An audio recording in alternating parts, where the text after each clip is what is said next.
चर्चा को आगे बढ़ाते हुए कौसर हसन जी, आपने सुना शेखावत जी को, पूरा मेवात आतंकवादी शब्द का इस्तेमाल कर रहे हैं कि आतंकवादी जिम्मेदार हैं, जिहादी जिम्मेदार हैं, बच्चे महिलाएं आगे कर दिए गए थे, पेट्रोल बम तैयार किए गए थे और बहुत दिनों से बड़े स्तर पर यह तैयारी की गई थी। देखिए, ऐसा है कि एक व्यक्ति गलत हो सकता है, एक समूह गलत हो सकता है, लेकिन पूरे पूरे क्षेत्र को ही गलत कह देना मेरे अपने हिसाब से ये उचित नहीं होगा।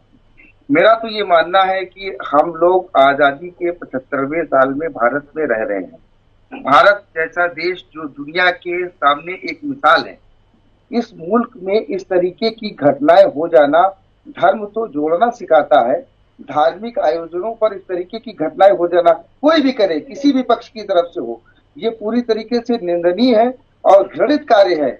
हमें ये सोचना चाहिए कि आखिर ये हमारे देश में ये सब चीजें क्यों हो रही हैं, किस कारण से हो रही हैं। सरकारों को इस कारणों का पता लगा करके इस पर इतनी सख्त कार्रवाई करनी चाहिए कि भविष्य में ऐसी किसी भी घटना की पुनरावृत्ति ना हो।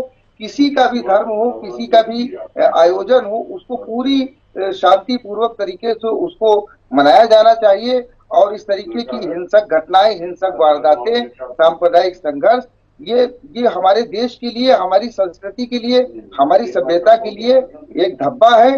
मेरी तो हरियाणा सरकार से अपील है कि इनके दोषियों को की जांच करा करके इनके दोषियों पर, जो भी दोषी हो, वो किसी भी धर्म, जाति, पंथ, मजहब का हो, उस पर सख्त कार्रवाई करनी चाहिए। और मेरी हरियाणा की संपूर्ण जनता से ये अपील है कि देखिए, संकट की इस घड़ी में जो वहां पर घटनाएं हो गई हैं, इनको दृष्टिगत रखते हुए आपस में प्रेम पूर्वक और शांति पूर्वक सौहार्द के साथ रहें।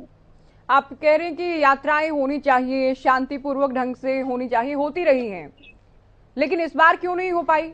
क्यों पत्थरबाजी, क्यों आगजनी, क्यों तोड़फोड़, हत्याओं को अंजाम दिया गया? आखिर कौन जिम्मेदार है इसके लिए? देखिए, ये तो हरियाणा सरकार जांच कर रही है। जांच के बाद में ही पता चलेगा कि कौन जिम्मेदार है। लेकिन हाँ, ये जरूर है कि जिस प्रकार से ये घटनाएं हुई और इसको जिस तरीके से इसको विस्तारित किया जा रहा है और ये विस्तार हो रहा है, ये बड़ी चिंता की बात है। इसकी गहनता के साथ जांच होनी चाहिए और जो भी दोषी हो उस पर सख्त कार्रवाई होनी चाहिए, ताकि वो भविष्य में इस तरीके की घटनाओं की पुनरावृत्ति न कर सके। को रोक रही हूँ अभी, क्योंकि समय भी सबको दिया जा रहा है। हसन जी, मामन खान का एक वीडियो अब वायरल हो रहा है और कहा यह जा रहा है कि कांग्रेस विधायक ने भी तो भड़काया ना। अगर मोनू मानेसर की बात होगी कि उकसाया, भड़काया, तो क्या मामन खान को भी जिम्मेदार ठहराया जाना चाहिए? देखिए ज्योति जी, मैं बड़ी गंभीरता के साथ एक बात कहना चाहता हूं और मुझे उम्मीद है कि सारे लोग गंभीरता के साथ इस बात को सुनेंगे।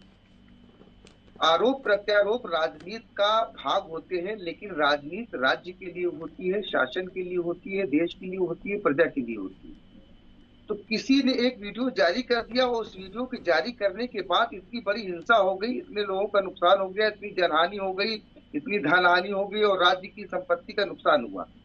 ये किसी भी प्रकार से इसको उचित नहीं ठहराया जा सकता। बिल्कुल। लेकिन सवाल इस बात का पैदा होता है कि एक वीडियो के जारी हो जाने से इतना बड़ा तमाशा खड़ा हो गया। नहीं, इसके पीछे जरूर कोई बहुत बड़ी प्लानिंग है और वो प्लानिंग किसके द्वारा की गई है?